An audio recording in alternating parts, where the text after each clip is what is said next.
Chief of defence staff general Anil Chauhan ने शनिवार को पाकिस्तान के साथ हुए संघर्ष पर बातचीत की। सिंगापुर में शॉन्ग्री-ला डायलॉग सुरक्षा सम्मेलन में एक इंटरव्यू के दौरान कहा कि भारत ने आतंकवाद के खिलाफ नई लक्ष्मण रेखा खींची है।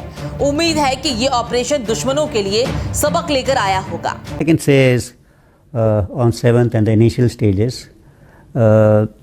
there were losses, but the numbers, and that's not important. What was important is why did these losses occur and what did we do after that.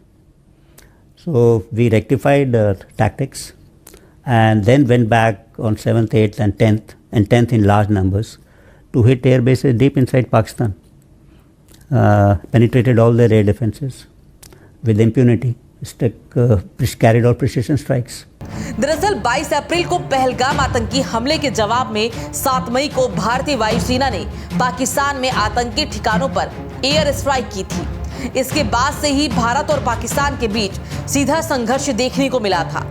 Pakistan ने भारत पर हमले की कई नाकाम कोशिशें की थी, जिसे भारतीय सेना ने नाकाम कर दिया था। इसी पर जनरल अनिल चौहान ने कहा कि आने वाले समय में पाकिस्तान इससे कुछ जरूर सीखेगा।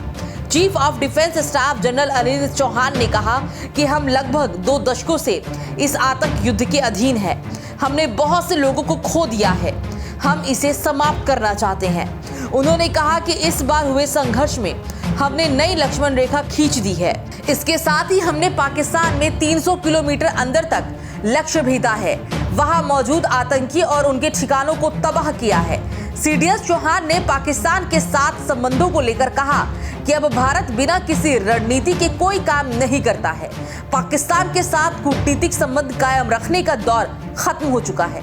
उन्होंने कहा कि ताली बजाने के लिए दोनों हाथ चाहिए होते हैं, लेकिन अगर बदले में सिर्फ दुश्मनी ही मिले तो दूरी बनाए रखना एक समझदारी भरा फैसला है।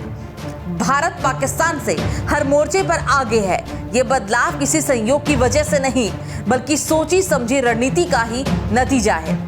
बता दें कि चीफ ऑफ डिफेंस स्टाफ यानी कि सीडीएस जनरल अनिल चौहान ने पाकिस्तान के प्रधानमंत्री शहबाज शरीफ के उस दावे को भी खारिज कर दिया, जिसमें उन्होंने कहा था कि पाकिस्तानी सुरक्षा बलों ने भारत के 4 राफेल सहित 6 भारतीय विमानों को मार गिराया।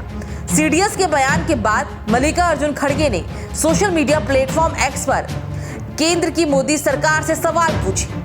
मल्लिकार्जुन खड़गे ने कहा कि सीडीएस चौहान के द्वारा सिंगापुर में दिए गए इंटरव्यू से कुछ अहम सवाल खड़े हो गए हैं, जिसे पूछना बेहद जरूरी है। ये सवाल तभी पूछे जा सकते हैं जब संसद के विशेष सत्र को बुलाया जाए। मोदी सरकार ने देश को गुमराह किया है, लेकिन अब धीरे धीरे सब स्पष्ट हो रहा है। इतना ही नहीं, कांग्रेस नेता जयराम रमेश ने मोदी सरकार के 11 साल के कार्यकाल को अघोषित आपातकाल बताया है। उन्होंने एक्स पर पोस्ट करते हुए मोदी सरकार पर सीडीएस के बयान को लेकर हमला बोला। उन्होंने सोशल मीडिया एक्स पर पोस्ट किया कि 11 वर्षों से जारी अघोषित आपातकाल पर ये एक असाधारण स्थिति है कि प्रधानमंत्री ना तो सर्वदलीय बैठक की अध्यक्षता करते हैं, ना ही संसद को भरोसे में लेते हैं। लेकिन देश को ऑपरेशन सिंदूर के पहले चरण की जानकारी सिंगापुर में दिए गए सीडीएस के इंटरव्यू के जरिए मिलती है। क्या प्रधानमंत्री विपक्षी नेताओं को पहले ही विश्वास में नहीं ले सकते थे, और क्या कुछ कहा था जयराम रमेश ने इस दौरान? आइए आपको सुनाते हैं। देखिए, हमारे सम्मानित आदरणीय chief of defence staff general Chauhan ji ने सिंगापुर में एक भेंट वार्ता में बहुत सारे चीजें कही हैं। हम चाहते थे कि रक्षा मंत्री यही बात सर्वदलीय बैठक में बोलें। हम चाहते थे कि यही बात जो जनरल चौहान ने कहा है प्रधानमंत्री लोकसभा में बोले, राज्यसभा में बोले। पर सिंगापुर से हमें जानकारी मिलती है कि पहले 2 दिन ऑपरेशन सिंदूर में क्या हुआ और हमने क्या उससे सबक सीखा, हमने क्या परिवर्तन किया, और उसके बाद जो और 2 दिन ऑपरेशन सिंदूर चला उसमें हमने क्या कार्रवाई की, हमको सिंगापुर से सुनना पड़ा। तो हम मानकर चल रहे हैं कि इसका विश्लेषण होगा, इसका गहरा अध्ययन होगा। बता दें कि सीडीएस से जब आने वाले भविष्य को लेकर सवाल पूछा गया तो उन्होंने कहा कि अब युद्ध पहले जैसे नहीं रह गए।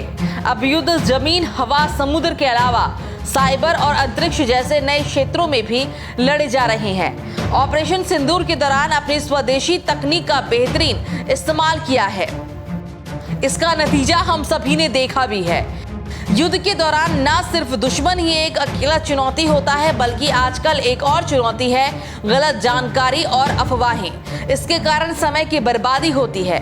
हमें लोगों को इन अफवाहों से भी बचाना पड़ता है।